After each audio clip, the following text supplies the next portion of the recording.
Hello everyone and welcome to the channel Rainbow Let's Learn Classes. So student, today in this video we are going to discuss Sangam period. Okay, जैसे कि student आपको screen पर नज़र आ रहा है, देखिए ये क्या है स्टूडेंट? चोल. क्या है स्टूडेंट? चोल. उसके बाद में क्या है? चेर. उसके बाद में क्या है? पांडे. जैसे कि मैं आपको स्टूडेंट कई बार पढ़ा चुकी हूँ, मैंने आपको बताया था कि जो चोल है उनका राज्य चिन्ह जो है वो क्या है? चीता है, जिसको बाघ भी कहा जाता है. तो ये चीता अलग होता है, बाघ अलग होता है. ये क्या है? बाघ. ठीक है. जो चोल है उसका स्टूडेंट जो राज्य चिन्ह है वो क्या है? बाघ है. वहीं पांडे की बात की जाए तो पांडे का जो राज्य चिन्ह है वो क्या है? मछली. और चेर का राज्य चिन्ह क्या है स्टूडेंट? धनुष. ठीक है. बात की जाए किसके बारे में? चेर के बारे में. किसके बारे में स्टूडेंट? चेर के बारे में. ठीक है. तो हम चेर, चोल और पांडे तीनों जो हमारे टॉपिक है स्टूडेंट आज के, उनको हम क्या करेंगे? डिस्कस करेंगे और समझेंगे. ठीक है. तो चलते हैं अपने टॉपिक पर. इनको हमें क्या करना है?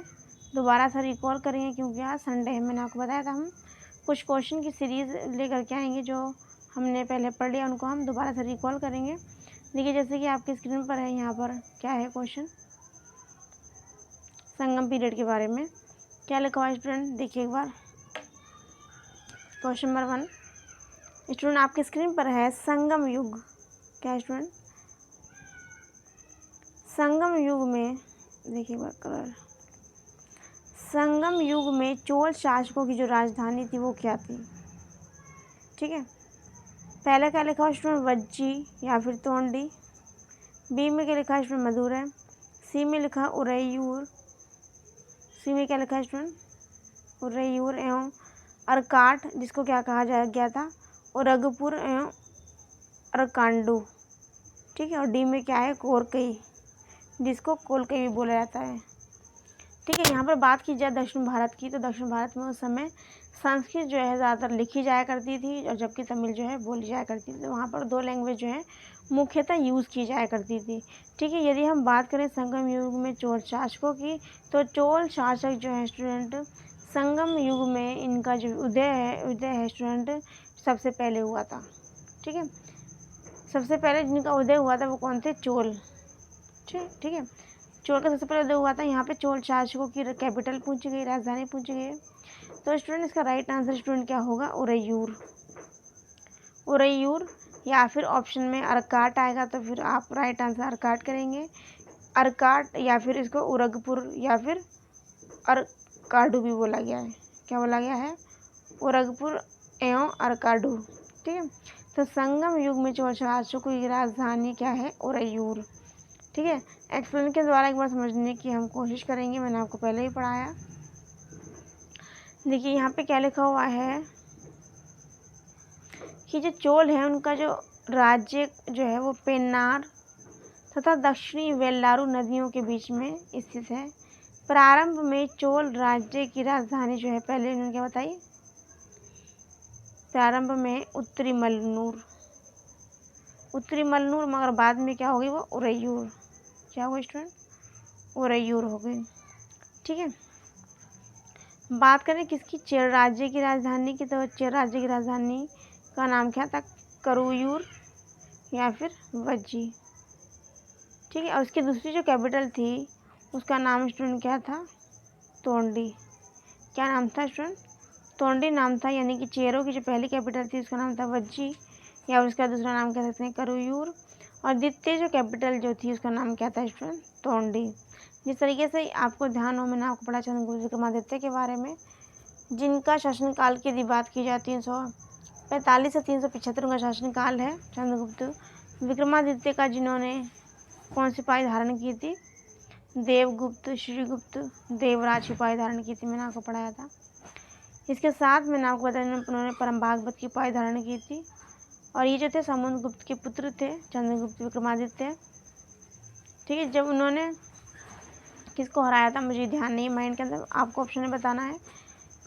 आपको बताना है कि जो चंद्रगुप्त विक्रमादित्य ने विक्रमादित्य की जो उपाधि धारण की थी, तो उन्होंने किसको हराया था?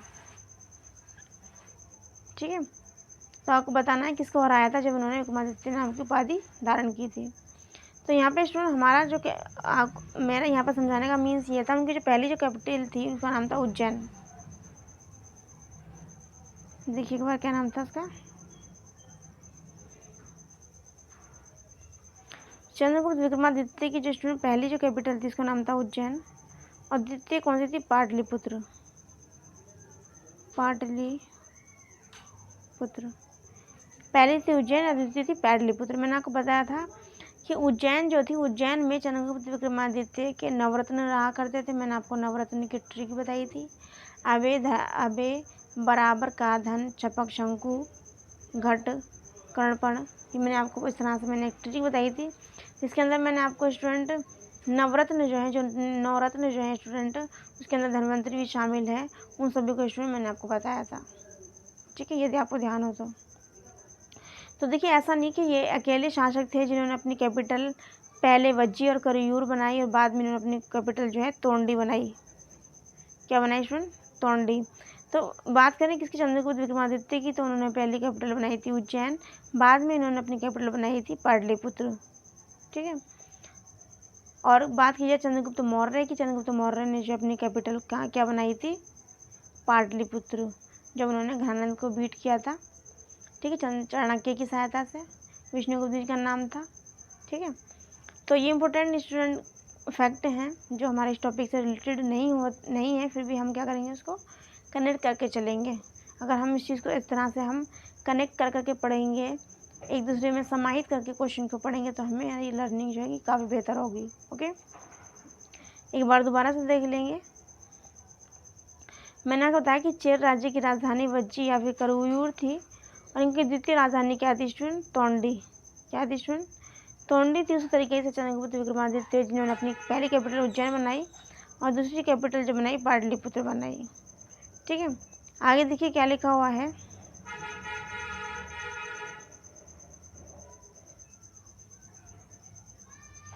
पांड्य राज्य। पांड्य राज्य की जो कैपिटल है वो क्या है, मदुरै। क्या है, मदुरै है।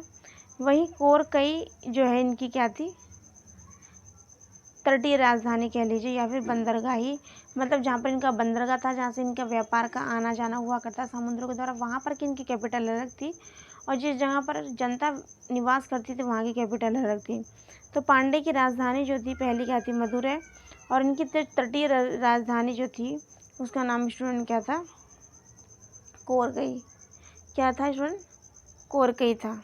ठीक है, तो कहीं पे कोरकई भी होता है और कहीं पे कोकई होता है, कहीं पे कोलची होता है, लेकिन आपको को ये वर्ड जो है ना ध्यान रखना, कहीं पे कोलची भी होता है। पांडवों की राजधानी तटीय कौन सी है, कोलची, कोरकई, आपको को वर्ड ध्यान रखना है। ठीक है, कोलची और कहीं पर कोकई भी है। आगे मैंने आपको बताया था, देखिए एक चीज़ हमें बताएं किसके बारे में, शिल्पादिकारम के बारे में। ये पहले हम इनको पढ़ लेते हैं। हम यहाँ जो 5 महाकाव्य हैं, देखिए स्टूडेंट आपकी स्क्रीन पर है महाकाव्य। हम क्वेश्चन को यहाँ पर नहीं डिस्कस कर रहे हैं, बल्कि इसको डिस्कस करने के बाद हम क्वेश्चन पे जाएंगे। देखिए स्टूडेंट क्या लिखा हुआ है, 5 महाकाव्य दिखाया जा रहा है स्टूडेंट आपको आपकी स्क्रीन पर। 5 महाकाव्य हैं, जिसमें सबसे पहले नंबर पे क्या है, शिल्पादिकारम, उसके बाद में क्या है, मणिमेखले और जीवक चिंतामणि, वलयति और कुंडलकेशी। जो स्टूडेंट इसमें मेन इंपॉर्टेंट है उनको मैं अंडरलाइन कर दे रही रेड कलर से। देखिए जो 5 महाकाव्य में सबसे ज़्यादा इंपॉर्टेंट है शिल्पादिकारम, उसके बाद है मणिमेखले और जीवक चिंतामणि, ये 3 इंपॉर्टेंट है। अब शिल्पादिकारम और मणिमेखले के बीच क्या रिलेशन है, क्या संबंध है, उसके बारे में हम डिस्कस करेंगे। देखिए जैसे कि यहाँ पे आपको क्वेश्चन दिखाई दे रहा है, क्वेश्चन नंबर 2, इसमें क्या लिखा है, पत्तिनी पूजा। पत्तिनी पूजा यानी कि पत्नी पूजा की यहाँ बात की गई है। देखिए एक बार, पत्तिनी पूजा किस तमिल ग्रंथ में प्रतिष्ठा प्राप्त हुई है। मैंने आपको बताया कि वहाँ पर कहाँ की बात यहाँ बात हो रही है कि जो चेर शासक हैं, जो साउथ का जो स्टूडेंट एरिया है जिसमें हम पढ़ रहे हैं चोल चेर पांडे के बारे में, तो वहाँ पर जो लैंग्वेज स्टूडेंट बोली जाती है वो कौन सी थी, तमिल है। वर्तमान समय में तमिल बोली जाती है। देखिए यहाँ पर इन्होंने क्या लिखा, पत्नी पूजा को किस तमिल ग्रंथ में प्रतिष्ठा प्राप्त हुई हो, तो ऑप्शन आपके सामने है शिल्पाधिकारम। क्या है स्टूडेंट? शिल्पाधिकारम। तो हम शिल्पाधिकारम के बारे में हम थोड़ा सा जान लेते हैं। देखिए शिल्पाधिकारम जो है इसके अंदर एक नायक एक नायिका थी। देखिए एक नायक और एक नायिका थी। नायक का नाम जो था स्टूडेंट, नायिका जो थी उसका नाम था, क्या था? कंगनी, जो लिखा हुआ है आपके सामने, कणगी, कोई कंगनी इस तरीके से पढ़ता है, ठीक है। और इनके हस्बैंड का नाम क्या था? कोबलन।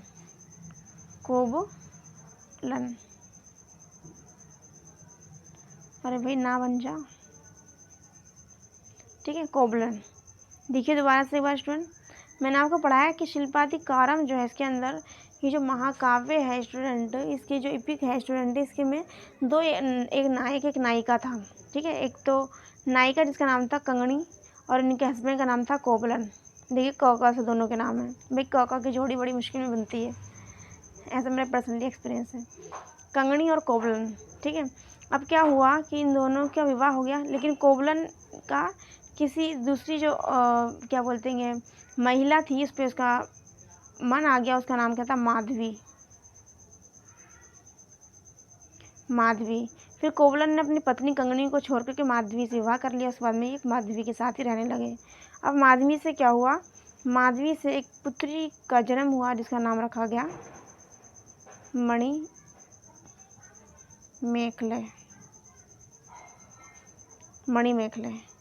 किसका जन्म हुआ? मणिमेखले का जन्म हुआ।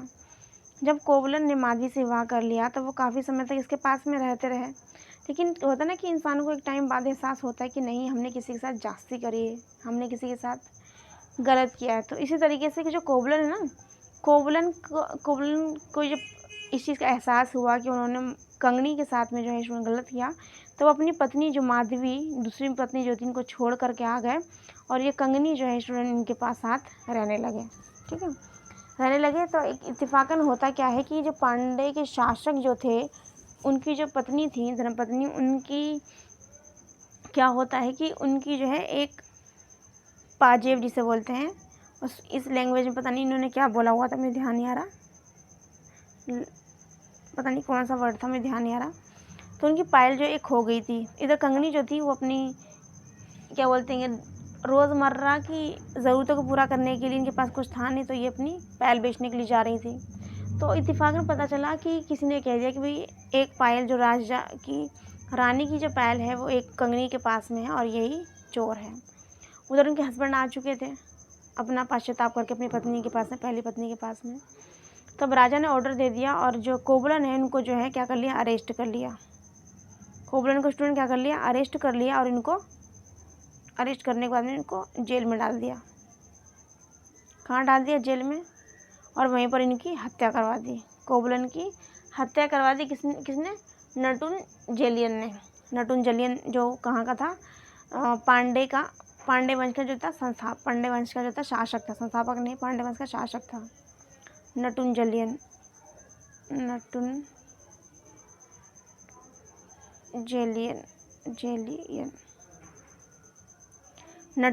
जो था स्टूडेंट, उन्होंने जो क्या करा? कोवलन की हत्या करवा दी जेल में, ठीक है।